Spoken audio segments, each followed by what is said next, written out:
say a few words. I'm going to test your mic. Time to say a few words to test my mic. How am I doing? How's that, Brad?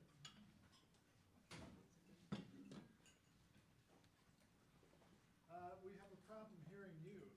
You have a problem hearing me, so why don't I try to project? How's that? No, you're fine in the room. It's the live stream. Oh, so I can't do anything about that, huh? We have our people working on it. What do you think, Brad? Different mic? So, any ideas? Anything you want me to do? Any good jokes?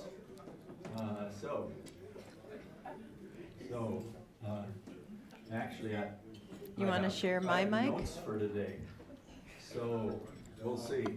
I'll just kind of keep wandering here, see if anything good happens. Can he share my mic? Would that be okay? If we just do Anything it you close wanna- together? We could just have them go, and I'll skip the introduction. He's actually having some problems with mics in general right now. Oh, cool. So, well, why don't I do the pre-talk then? Next month, we're privileged to have Professor Gracia Grindle talk to us about Lenten hymns with Dave Stark at the piano. So everybody, you are invited. Should be great. The following month, April, an architect friend, Ted Lentz, is going to speak about the history of Selby Avenue. So we're kind of in our history mode this time. And in May, Larry Wilson will feature his annual piano concert. With luck. We've asked him to try to not break any fingers, or There's gonna be some Norwegian music. So, how good is that? So, anyway, I will leave it at that and await whatever I'm supposed to await. So, any luck? Not yet.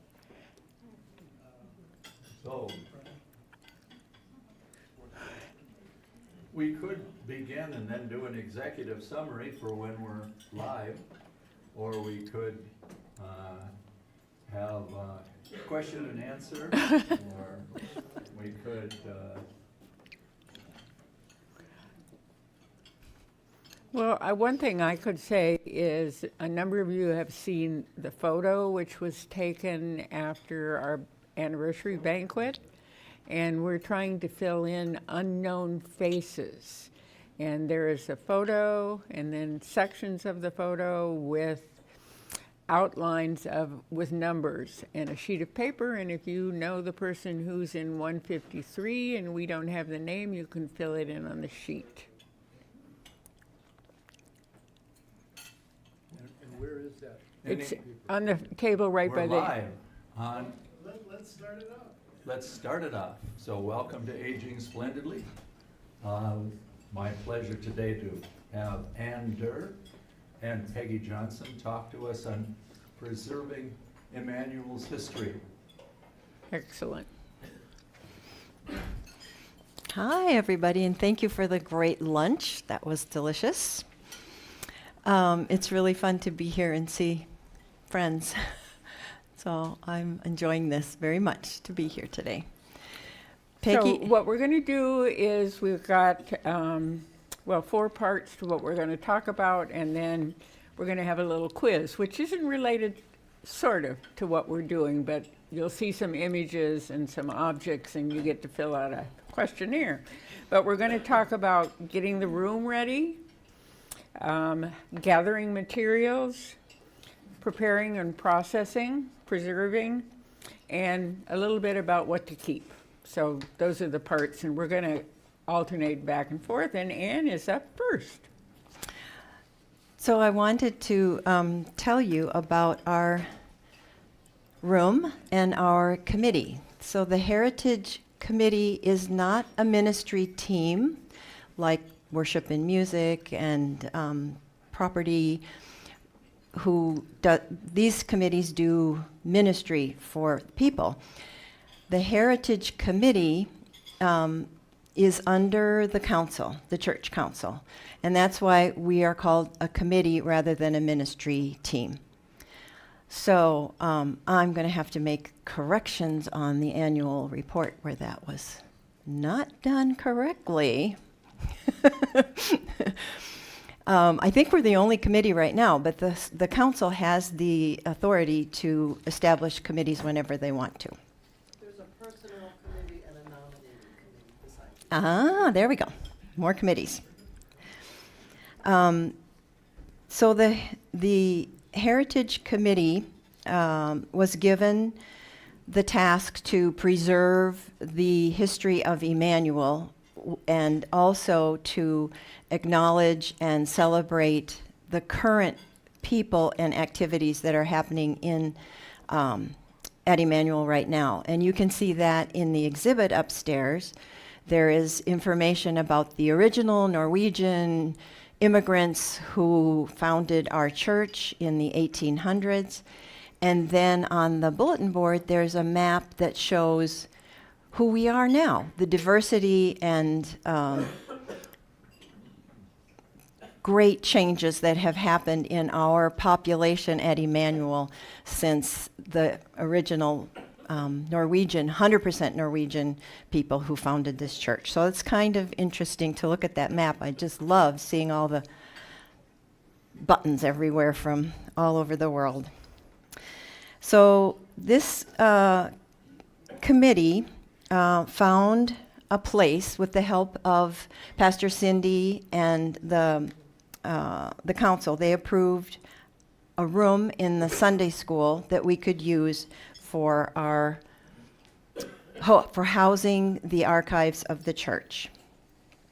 And this is the room before anything was put in it. The improvers painted it and got it ready for us. It's a great room, has good windows, good light, and then we furnished it. And this is a blueprint cabinet that Ron and Lisa Struss were able to find on Craigslist, and purchased it for us for the blueprints and paper documents that are larger than a box. Roger Foreman purchased a computer and a printer for this space, and we also got 2 lateral cabinets. One was donated by a library consortium that was a friend of Peggy's, and the other came from Sandy Anderson as a gift. We also have great shelving units that are metal, that are great for storing these documents and boxes. These came from Doug Sherman's garage. He salvaged them from a Sunday school remodel and kept them because he knew somebody would need them sometime. And sure enough, they're great. This is immediately after things were put in the room, and we just stuffed them in the shelves, and now we're in the process of organizing them. So we also got a rug from the flea market, and Peggy and I went to the University of Minnesota. They have a store called the Reuse Center, and you can get furniture that the U of M doesn't want anymore. You have to pay a small amount, but it's not much. And we got some chairs and bins and little things that we needed. Peggy, would you talk about the pictures? You may recognize these prints.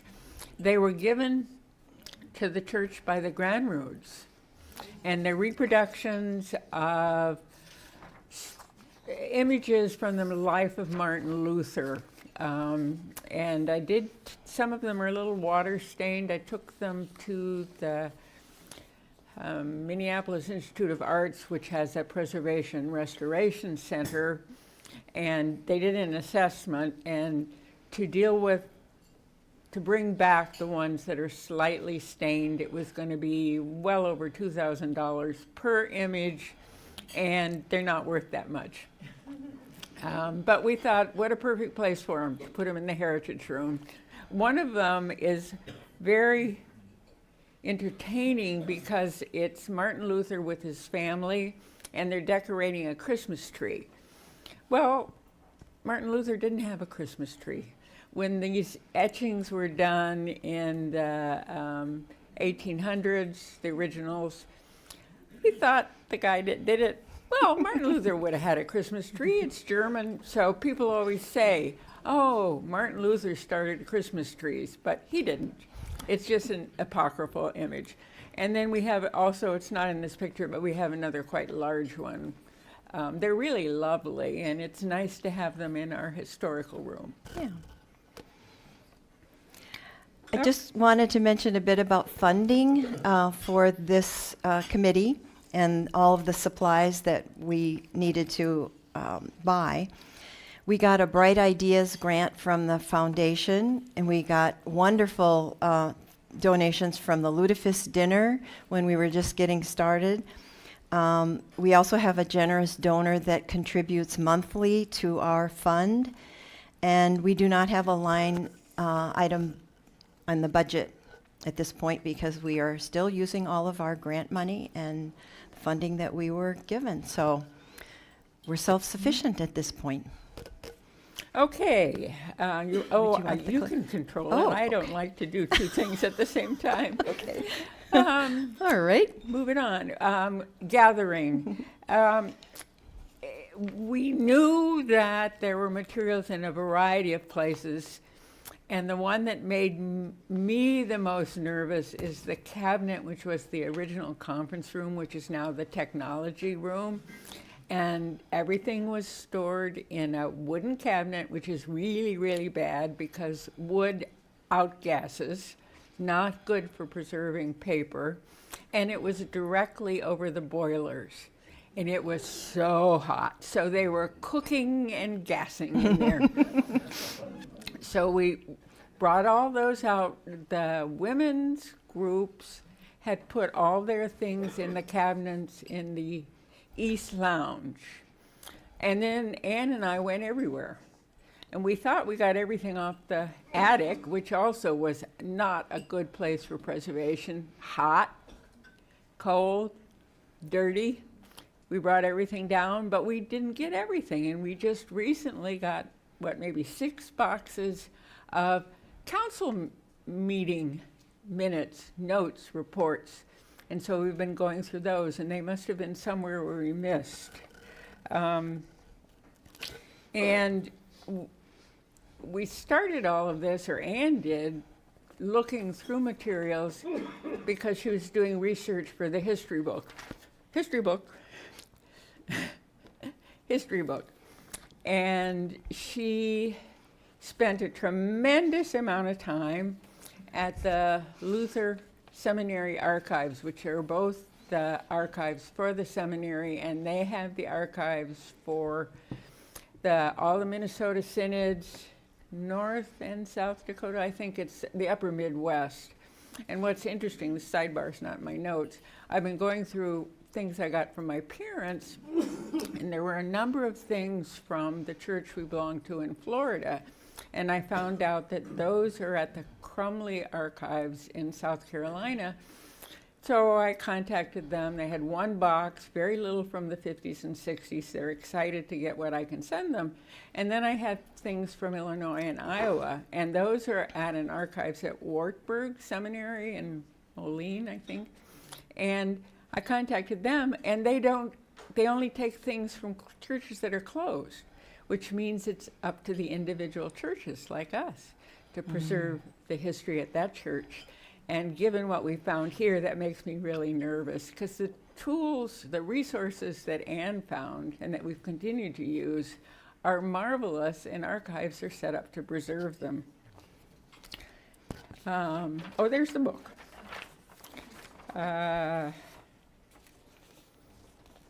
And as we've assembled things, and particularly writing the book, we created a file folder for every single pastor, 70-some pastors. Woo. And so anything we found related to any pastor, photos, historical information, it's, so you can look up any pastor we've had since the 1870s. And they're very nicely labeled. I did the labels. And let's see, we got stuff from the attic, from the storage cabinet over the boilers, the women's material. Deanna had a number of things. We've been careful not to pull like personal information, salary, individual. We've removed social security numbers. We had to move things, so we used the wonderful kitchen trucks. Sometimes down, we had to carry them down from the attic, but elevators through, on and on. Ann and I, we got real muscular because we moved so much stuff. And we didn't, at that point, we really weren't trying to sort things. We were just trying to gather things. And as we put things, we sort of tried to keep it together, but some things were moldy.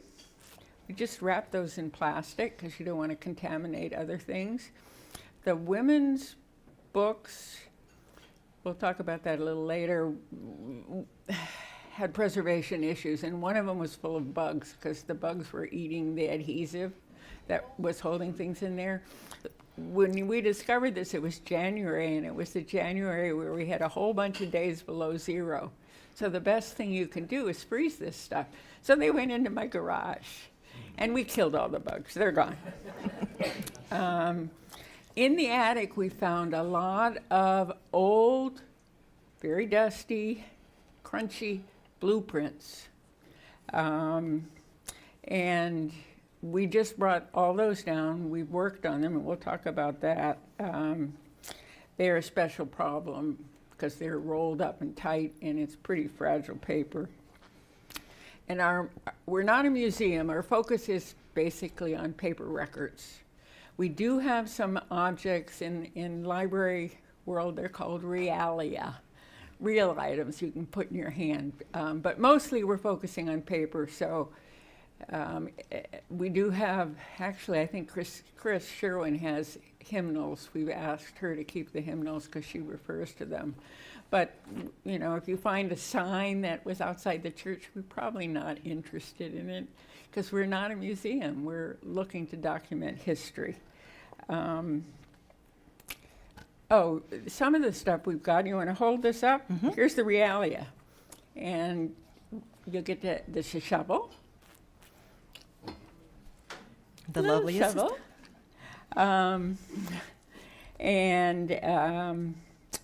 We've kept the mugs. We have one mug that we brought.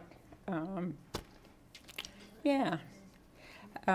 then we've got, when we got all these books from the council meeting, we took, the binders were falling apart.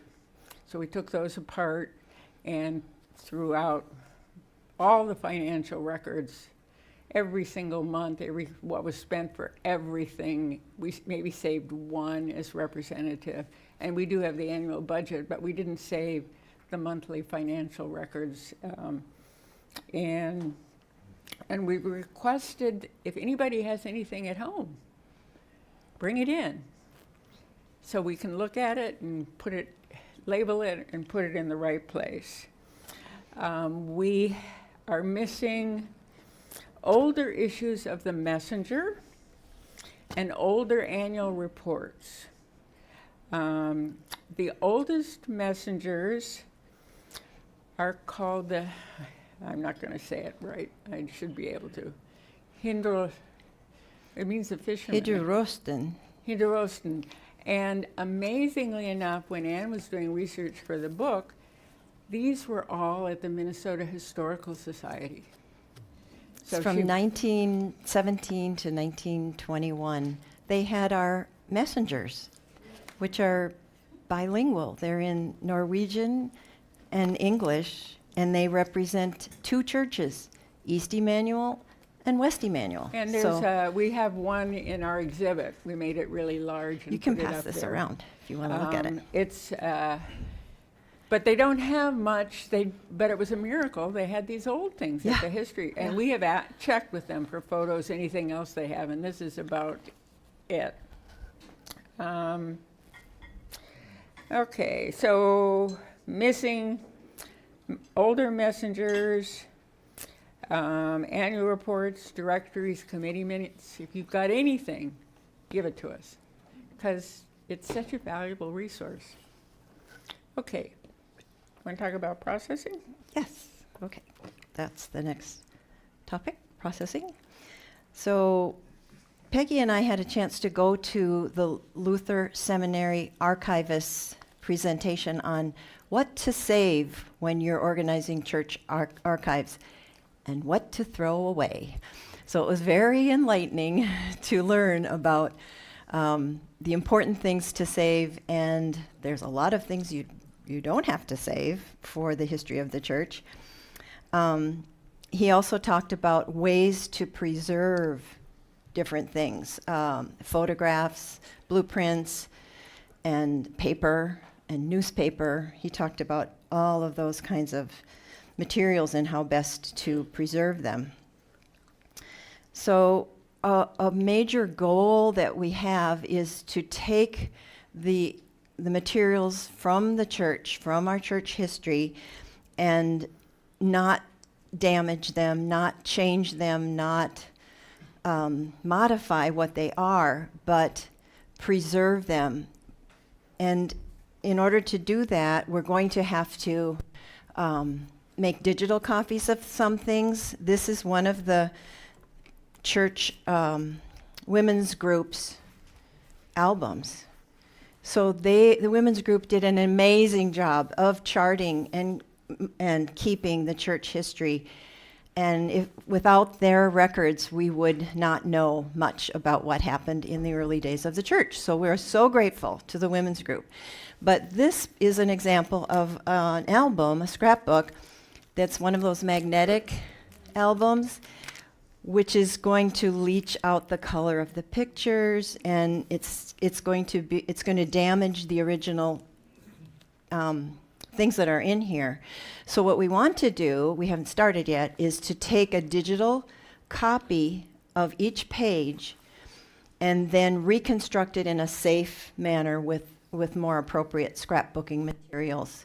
So it will look the same, but it won't be in the kind of album that would damage the pictures, or we'll have a safer way to store the newspaper articles. Newspaper articles are one of the worst things to keep pure as a newspaper article in a file folder because they're so acidic. And a better way to use that would be to make a Xerox copy on archival paper and keep that. Or you can take a newspaper article and put it in a plastic sleeve so that it doesn't touch any other piece of paper, which it would, the acidity of the paper would then go on to the next piece of paper. Or it could go to a photograph. So it has to be very carefully separated. So that. You were going to show the stuff we're using, the boxes? Yeah, I can do that. So we have purchased materials that are archivally safe. This is one of the boxes that has no acidity in it. We have banker box sizes and small sizes. We use twine or cloth tape to wrap groups of articles. Like one big project that the volunteers did for this group in the beginning was to take all of the bulletins, which were in 3-ring binders, take the binders away and throw them away and file them chronologically by year, wrapped in twine so that they wouldn't fall apart or get mixed up with other years. And at the same time, pulling out something that's not a bulletin, like a program for a musical performance or an Easter, Christmas celebration or a funeral brochure or something about a pastor's ordination. So those would be then filed in their special place. And we bought special graphite pencil and special ink pens that are appropriate to use, and things that, oh, she's got them. There's our pens. Yeah, these are really good. Things that you should know for your home preservation. Never, ever, ever use Scotch tape. No, no, no, no, no. There's a special kind of tape if you want to mend something called Filmoplast. And don't use rubber bands, because you all know what happens to rubber bands. They dry out and pop open. That's why we have this special tape.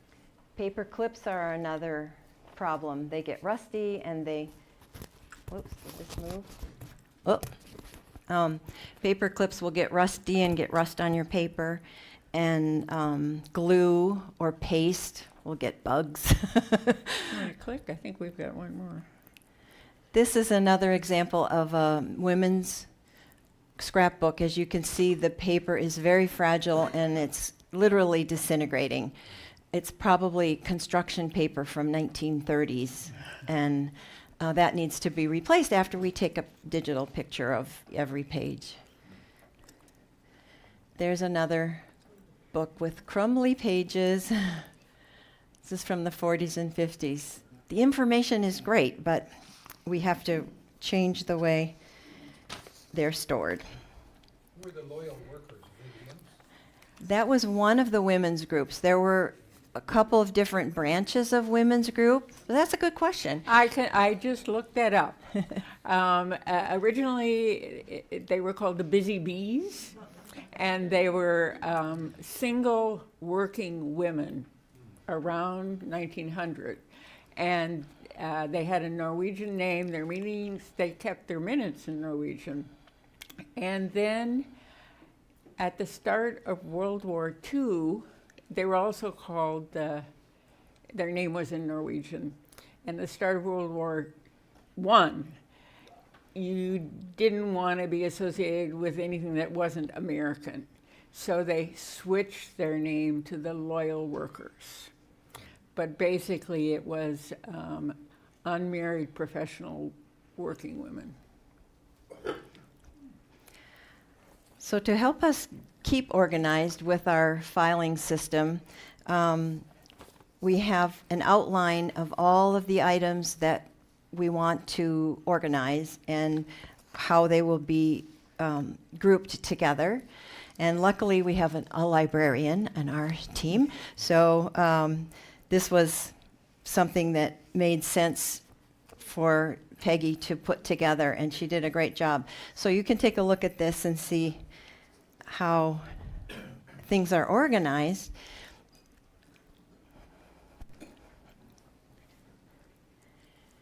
And it's always surprising to me that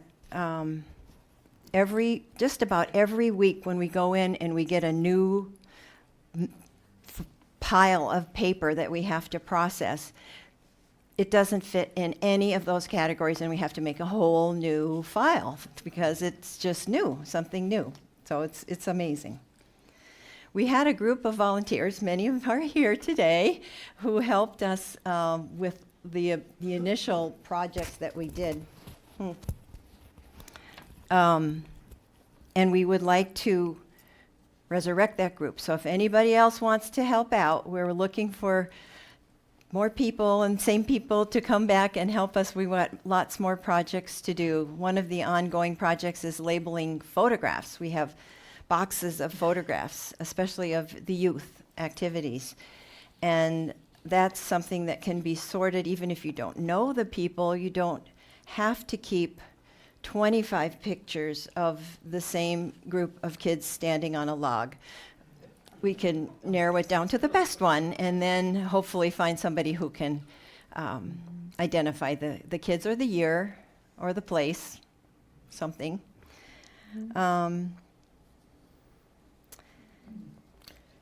Let's see. Oh, so again, we have this project with the congregational photo that needs to be identified. The people need to be identified, and we will take that up to the gathering space after service sometime so we can get a lot of people helping us identify those people. Crowdsourcing. So the blueprints were a huge conundrum. We didn't know how to deal with these until we went to the archivist at the Luther Seminary, who had a whole session on how to take care of these blueprints. And they were rolled up for 50, 60 years so tight that it'd take two people, all of your hands and feet, to flatten this out so you could look at it and turn the page. Harvey helped me do that one day, and it was where's Harvey? It was a job. I mean, we didn't have enough arms to look at these, to open them up. So Ron Struss made a wonderful screen with a wooden frame around it that was exactly the right size to hold blueprints. Underneath, you can see there's trays of water throughout the whole area of the screen. There's water trays. And the rolled up blueprints would start out like the one on the left, totally rolled up, and over time, with the humidity, they would soften, the pages would soften, and we could flatten them out a little bit longer, another week or so in the flat position. Then we would take them into another room, because this room got so humid. You could have had a greenhouse in there. It was very humid. And so we'd take them into the other room and put the flattened blueprints between blotting paper for another week or two to absorb the excess moisture. Then we would wrap them in archivally safe tissue paper and put them in that beautiful blueprint cabinet. And we've got all of them in there now. They all fit. And there were bushel baskets of rolled up, lots of them. And now they all fit flat in. We're all done. And it's so nice to have this humidification tray. And we talked to the archivist at Luther Seminary about it, and he was very interested. So we asked Ron if it would be okay to share that with the seminary so that other churches could do the same thing. And he would house it and share it with other churches if they needed to flatten their blueprints. So that's the plan. And the blueprints are fascinating because there are lots related to projects, but there are also blueprints that were done as proposals. So you can see one plan or another plan that actually didn't happen. I'm not sure, at one point the pastor's house was where the parking lot is, and there was a plan to connect that to the sanctuary with an underground tunnel. But that didn't happen, which is just as well, because the house went away and we put a parking lot in. Okay. So here's one of those blueprints in rendering. It's because we also have the renderings, the drawings that the architects did, and this was edition. That's the education edition on the left, as it was proposed. It's kind of nice to see it from above. I like this angle. Yeah. And we had the opportunity to have all of the ministerial acts books of the church going way back to 1871, digitized professionally. This is a group from Archive Digital.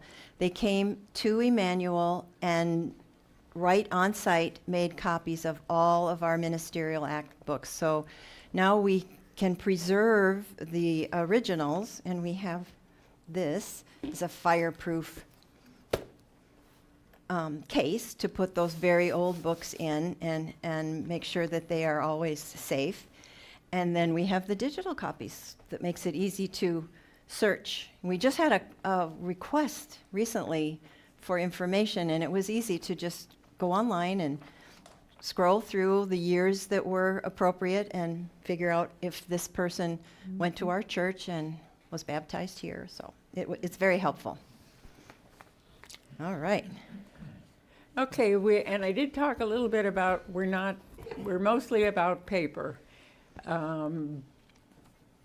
and we do have some objects, and there are guidelines that come out of the ELCA in Chicago. There's 3 documents that we have used extensively.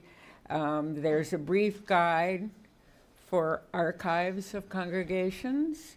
There is a record management, which is basically a legally binding, should be, records retention Sure, you're schedule gonna love to look at this. at what a church is obligated by the National Synod to retain for legal purposes, of course.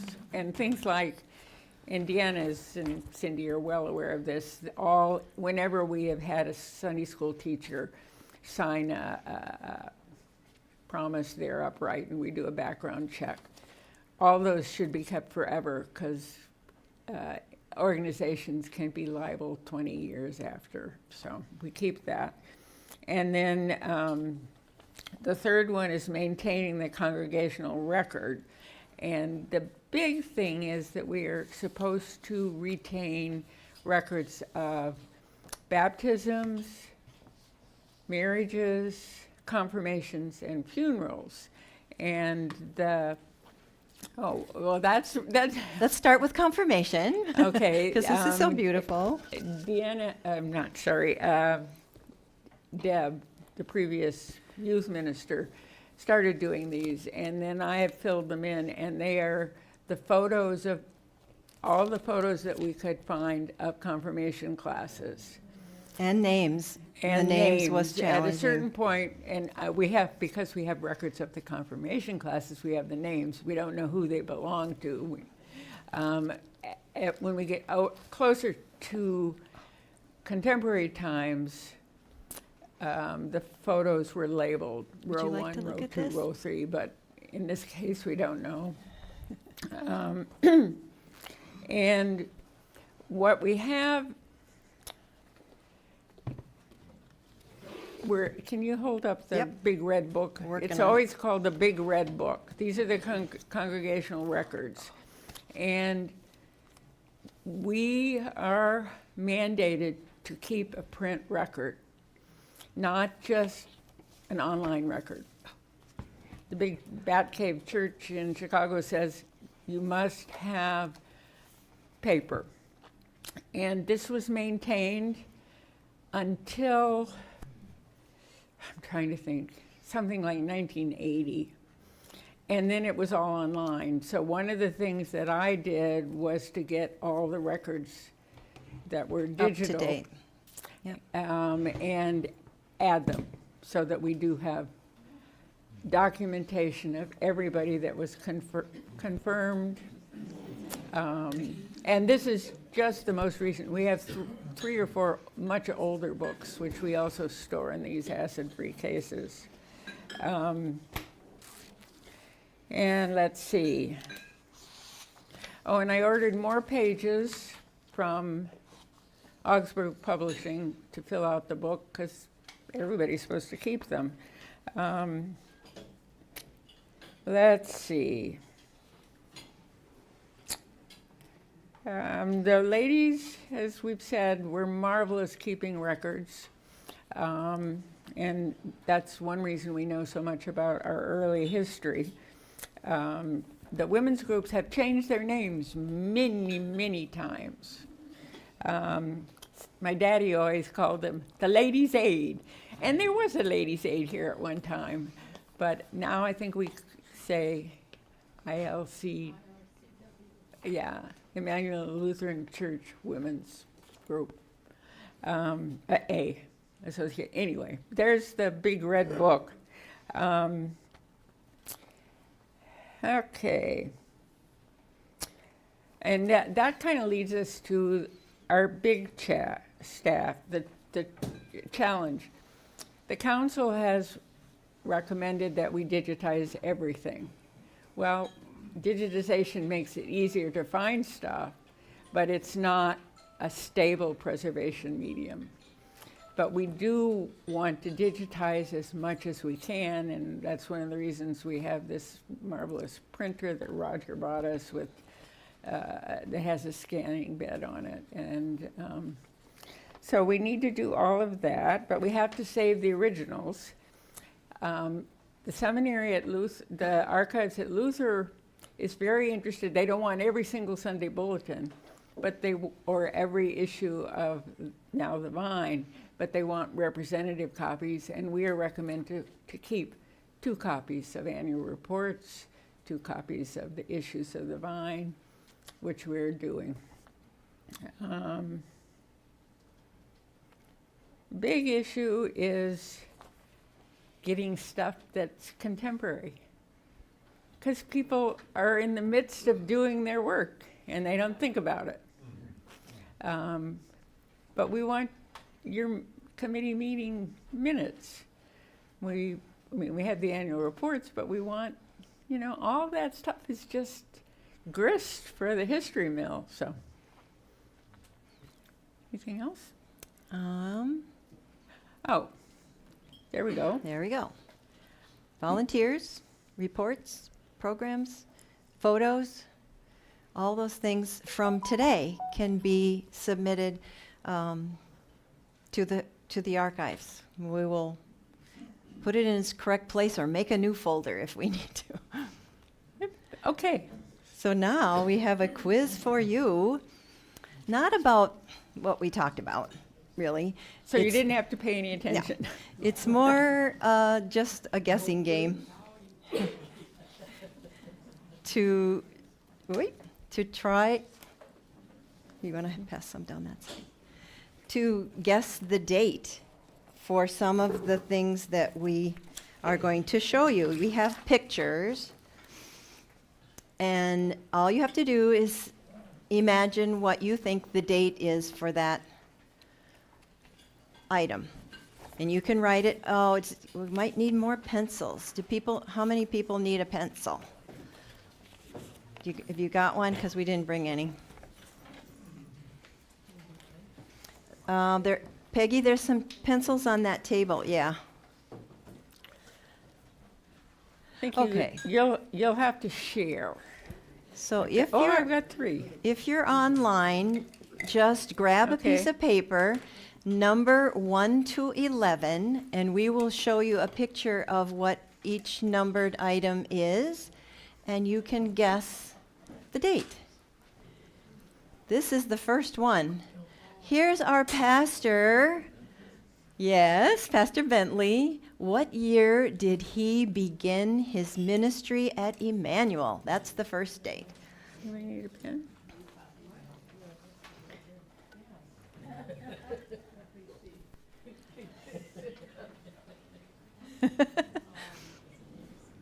Okay.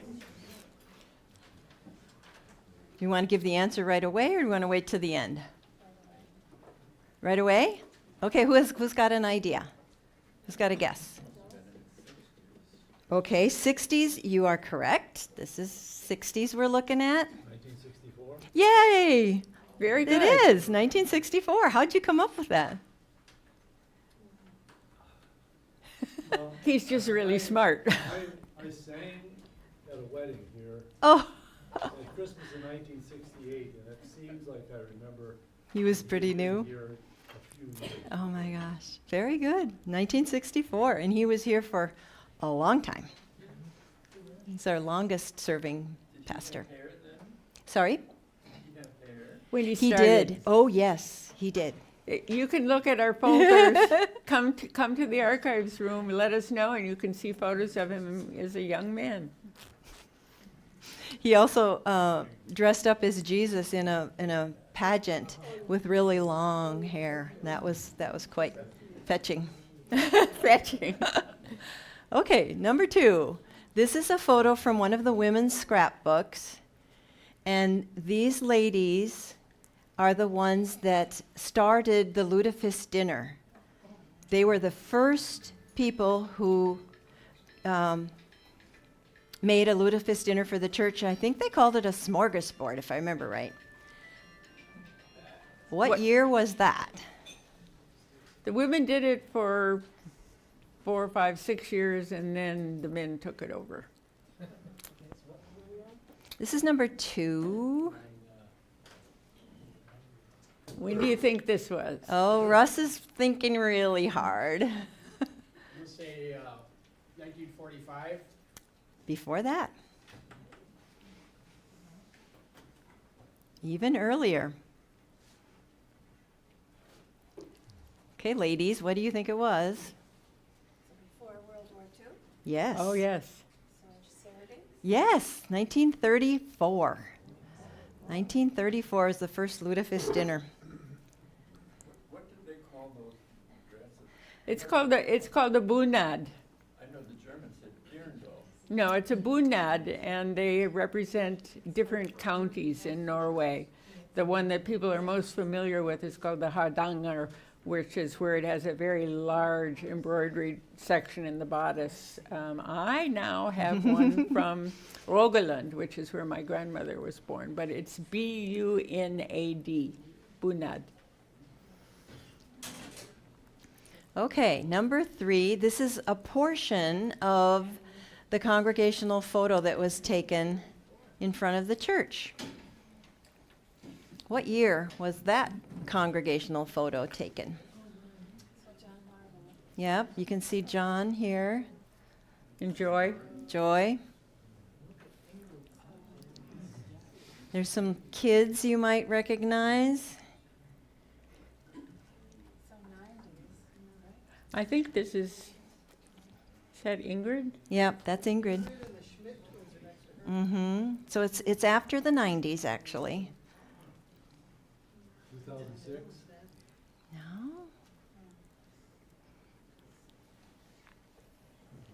2002. Yeah. And here's another congregational photo. We only recently found this one. This one is so cool. What year was that? 1910. 1910.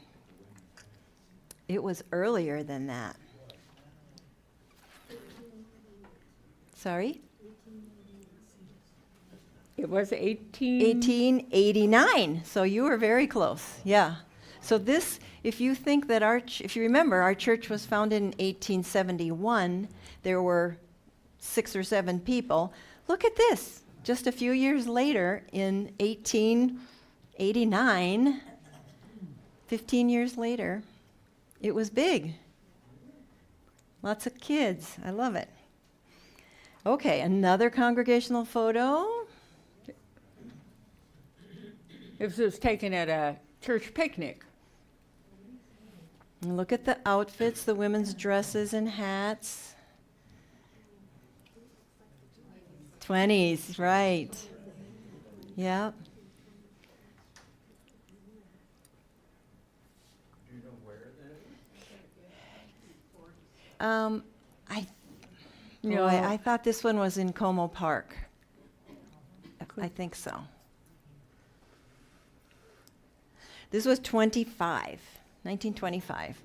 So how lucky are we to have these pictures of our congregation, and how sad that we don't know the names of these people. So we need the names of the people on our newest picture. We do, so that we don't have to look at these pictures and think, I wish I knew who those people were. Okay, here is a confirmation photo. Who has the Oops, it's- confirmation book? They can figure this out. Okay, you can find that for us. Well, it might. I think it's in that one. Actually, I didn't obliterate the number at the bottom, but I put my hand over it. Oh, 1941. Yes, that's what it is. That's 1941. Benny Duckstead, Duckstead. Yep. and he was a long-time pastor. He resigned during World War II to become a minister in the military. And Chaplain. he was at that point, I think in his late 40s, early 50s. And he left at that point. And he's the one, he grew up speaking Norwegian, but he was born in this country. And he's the one that said, I can't preach in Norwegian anymore. So it was That's when it stopped. It was in the 20s, I think, when he came early. 30s. Yeah, early 30s. He said, we can't have services because I can't preach in Norwegian. I can have a conversation, but I can't preach. So services switched completely to English at that point. I love the bows in the girls' hair. Ah, the small blue shovel. So Judy Prefak donated this to the archives.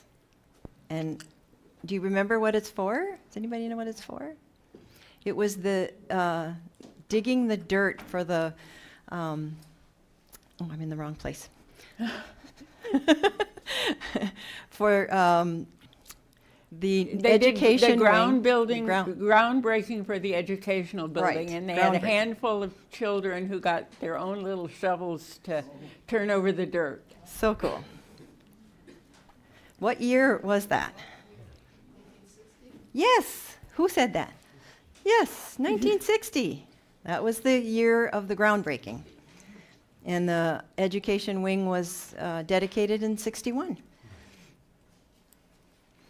Now here is a blueprint. In fact, might be this one here. Yeah, it is that one. Oh, yes.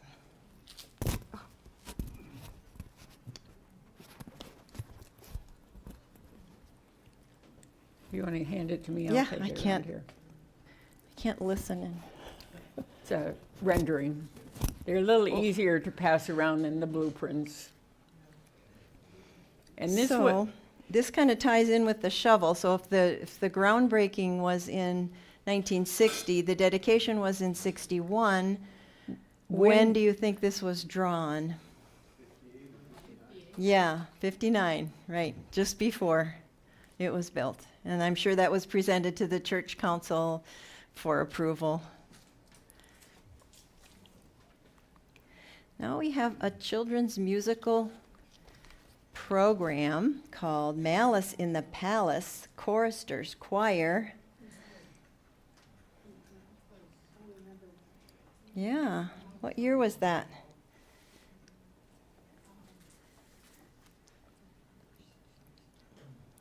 Wasn't that long ago. 2012? That's very close. Yeah, I think it was 2014. Wow, good. Good guess. And now we have Immanuel directory. So this one I can read through the tape. Here's a directory. Let's start this over here with you guys. See if you can guess when this was. No. So that's the cover. This is the cover. Here you can see the pastors in the first page. There's some. Yeah, What was the comment? And I think I have that copy, but I can't remember the year. There you go. but like a lot of things, the directory, we figured it out, but it doesn't have a date on it. And we have a lot of things that come and we go, oh, this is amazing. When was it? Yep. 1980? No, not quite. Yes, 98 and 99. Those are the years, yep. We saw some had 98, some had 99 on. The clue there is that Pastor Raylander came in '94 and I think was here 6 years. And so this would have been at the transition between Pastor Raylander and Pastor Marvel. Right, And that's right. about when his- Yeah, Yep.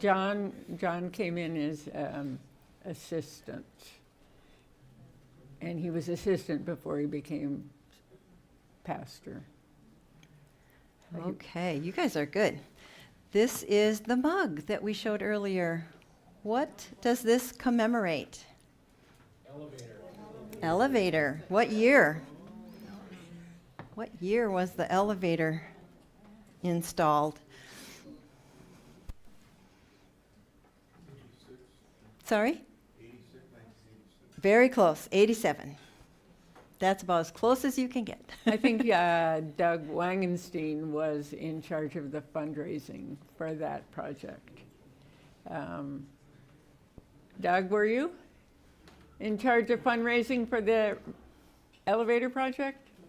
No? Huh, well, my memory, this is why we need documents, Yeah. because my memory is, That's right. I think it was the man who was a principal at Highland Senior High. we could, Bird. oh, was it Ken Bird? Oh, Ah, that makes sense. okay. We could look it up, I'm sure we have it. So that is the end. And how did you do on your quiz? Pretty good? We have a little bit of time. You have questions for us about what we talked about or history? So where do you find that special Scotch tape called? It's Filmoplast. You can probably buy it on Okay. Amazon. There was a question for the sorry. people online. Where do you buy Filmoplast. Filmoplast tape that will safely adhere pictures to a piece of paper? Well, you can use it to mend things, and it's called, We get our supplies from Gaylord. It's a company that specializes in archivally safe supplies. Yeah. Does Immanuel have a time capsule that we buried? Does Immanuel have a time capsule? You know, I thought there was one in the entryway where it has the different years. Immanuel is moving. What does it say on that plaque? 1960, 1987, 2000. I thought there was one hidden behind there, it's- but you can it just right not down the name. 100% You sure. can find it a lot of places. 1990. yeah. It's just fun as we sit here to think about what in 10 and 20 and 30 years they'll be talking about. When did we start broadcasting services? And when was the digital sign installed? You know, just to think about the things that we're a part of the history that they'll be talking about. Okay, so the comment is, we are a part of history now.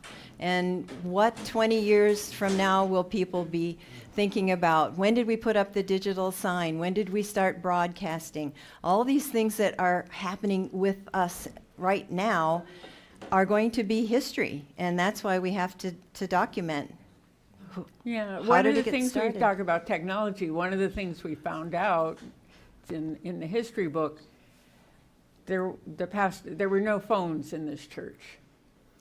The first phone was sometime in the 1920s, I think, and the women's group bought it for the pastor's office.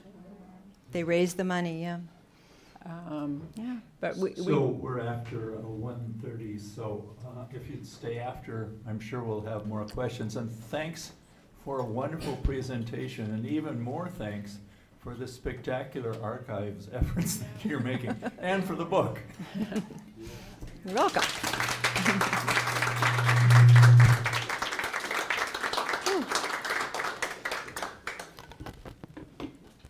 Any other questions? Anybody? Yeah. So I have some 50, 60, 70-year-old people. What can you store there? Like those clear plastic? 50-year-old what?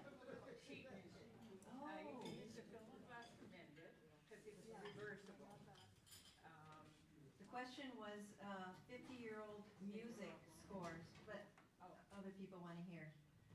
How do you preserve that?